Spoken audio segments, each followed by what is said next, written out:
Hello and welcome to this week's LEC Week 2 Power Rankings. Last week, obviously, I did them. I do them for all four major regions, as well as cover all the games in the four major regions, giving you notes on what happened. So, if you didn't see my LPL LCK ones, they're already uploaded for this week. But let's get started with the LEC. 10th place, no surprise here. I have Astralis, if you can see that. So Astralis is 10th. They are the worst team. I thought they were the worst team coming into this year. They didn't do much to fix their issues, and they're still not very good. Losing to Misfits, G2, and Rogue. I mean, there are worse teams you could lose to. We'll see how they do against the likes of XL and BDS. But as of right now, the team stinks. It stinks. Even pulling out the cheese picks with Zanzara was not working, so I do not have faith in Astralis right now by no means. 9th place, I have XL dropping 2 spots. So XL dropped 2 spots. Even though they beat Vitality, they lost to BDS and G2. I can't put them below BDS, losing to BDS like that. Same time, I really don't. I give them credit. They got weird. They pulled out the Nami. I know someone else pulled out Nami too. And, I mean, I give them credit. They're aggressive players. But they have to improve. They need to get better. I think their bot lane should be better, and it's not. So they don't really have an excuse to lose to a team like BDS.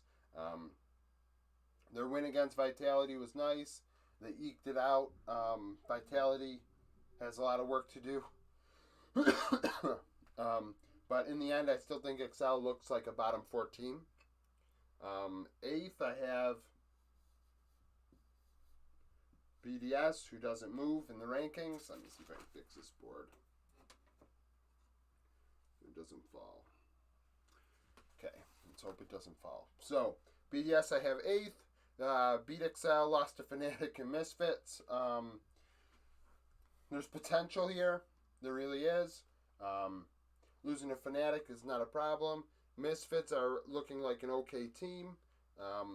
But nevertheless, I don't know if they can take that next step yet. Especially with how SK performed. Like I said before, I'm not a fan of SK. I don't like what SK has done. That's nothing against the players. I don't like how SK management chooses to deploy their players. That's why I don't like SK. I think Treats is one of the best supports in Europe. Not the best, but one of the best. So it's nothing against SK, but like I said, BDS I don't think is in the SK territory of being able to be like, oh, I think they're a playoff team. As of like a knee-jerk couple games that happened in week 1. 7th, I have Misfits. Moving down 1 spot. So, like I said, they moved because of SK. Maybe it'll stay now. So, they moved down despite winning 2 games, but the teams they beat, BDS and Astralis, I mean, what are you going to do? Like, you beat the teams that are worse than you. I want to see how you do against a team that's better than you. I mean, losing to Rogue is not a issue. Rogue is a very, very good team. How will they do against a team like SK or Vitality or Mad Lions or someone like that? We'll have to see. Mad Lions probably a little bit better, obviously better than SK and Vitality and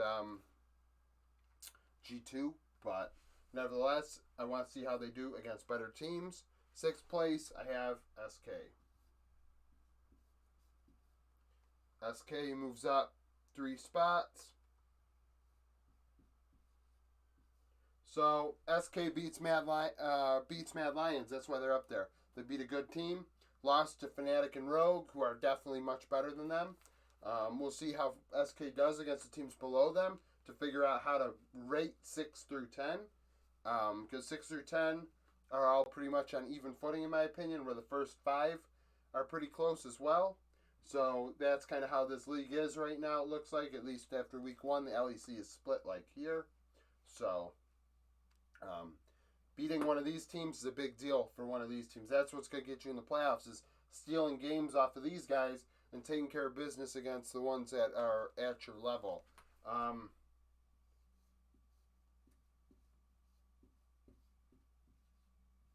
So Vitality, I have moved down 3 spots. Shoot, they went 0-3. What a disappointment, huh? What a damn disappointment. I mean, I don't even know what to say. We all know that it is a disappointment, and they're disappointed. I mean, it's spring split, so, I mean, you got a lot of time to right the ship, obviously, but what a disappointment.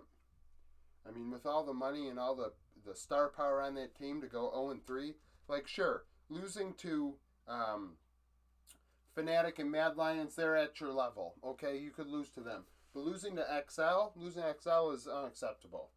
It's unacceptable that they lost on Sunday.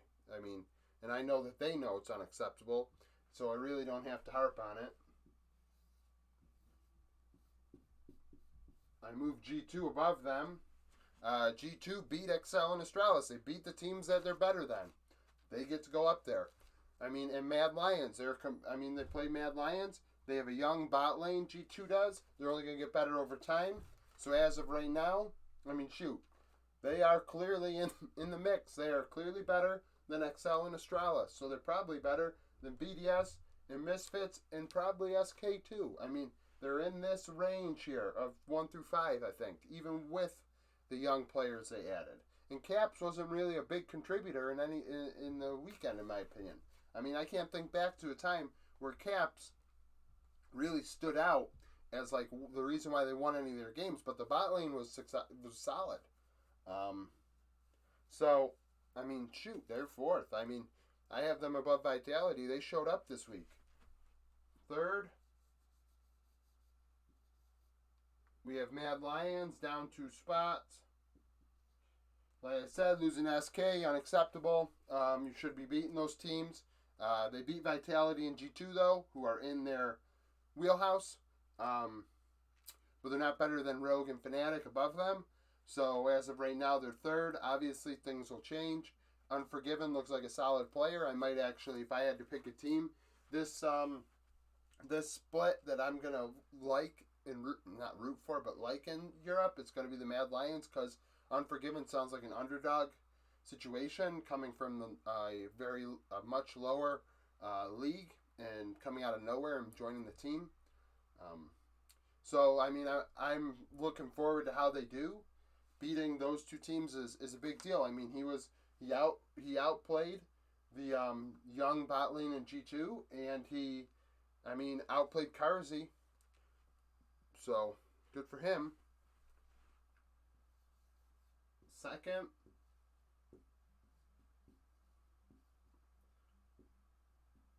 my handwriting stinks. So, 2nd, we have Rogue. Beats SK, beats Misfit. So, not only do they beat the teams worse than them, they probably beat the 2 teams that are the best of the worst. And lost to and they beat all 3. So they beat SK, Misfits, and Astralis. So they beat 3 teams that are obviously worse than them. We'll see how they do against Mad Lions, G2, and Vitality. But as of right now, they are smoking teams. They had some quick wins in there. Very, very good players. Malrang looks good in the jungle. He's no inspired, but he looks good. I liked what Comp brought to the table. I was surprised about Comp and what he brought to the table, replacing Hansama. I would like to see more out of Rogue when they play these teams to better understand where they belong in here, where they belong in this top 5 with the current iteration. But as of right now, they're definitely better than these guys. They're not dropping games off of these guys. Where these 3 teams, G2 didn't. G2 lost to them. But nevertheless, Vitality is losing to those guys. Mad Lions is losing to these bottom tier teams. So how does Rogue fare? Is Rogue clearly in this, in the top 2? Because in the top, sorry about that. Just at the end, it almost fell on me. So I wrote Fnatic number 1. Fnatic is 3-0. They beat who they had to beat. They only had to play one solid team up here in Vitality, but they took care of business. beating the super team. On paper, Fnatic probably has the most solid, complete roster in all 5 roles. I mean, Razork leaves a little bit to be desired, but at the same time, in all 5 roles, they are solid. I mean, you can't do anything about that. I mean, I think they're definitely a Worlds team without a shadow of a doubt.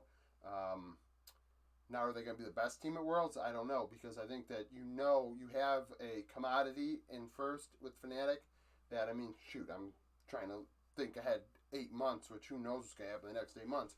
But as of right now, on the team they have now, you know what you've got. There's not many surprises with that team, and that's why I think they're definitely going to be always in this top 3, because they're always going to perform, and maybe they drop one game here or there, but they're always, I mean, going to give you consistent play. So these are my week 2 power rankings. Astralis was 10th, Excel, BDS, Misfits, SK.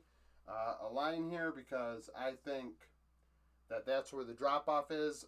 Vitality, G2, Mad Lions, Rogue, Fnatic.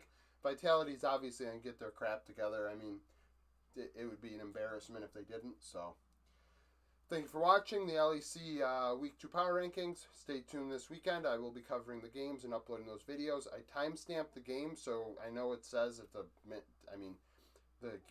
videos are like 30, 45 minutes long, or even longer maybe, because obviously I'm covering 10 games in a video. It's going to be a long video. But I timestamped the game, so if you want to just know, oh, how did BDS do, or how did Mad Lions do, it should have a line there, timestamp, to tell you, so you just have to click on that, and then you get your 5 to 7 minute breakdown or whatever, depending on how long the game was, of what happened, so you don't have to watch the game for 45 minutes. So, nevertheless, like and subscribe if you like this content. Thank you for watching, and any criticism is good criticism.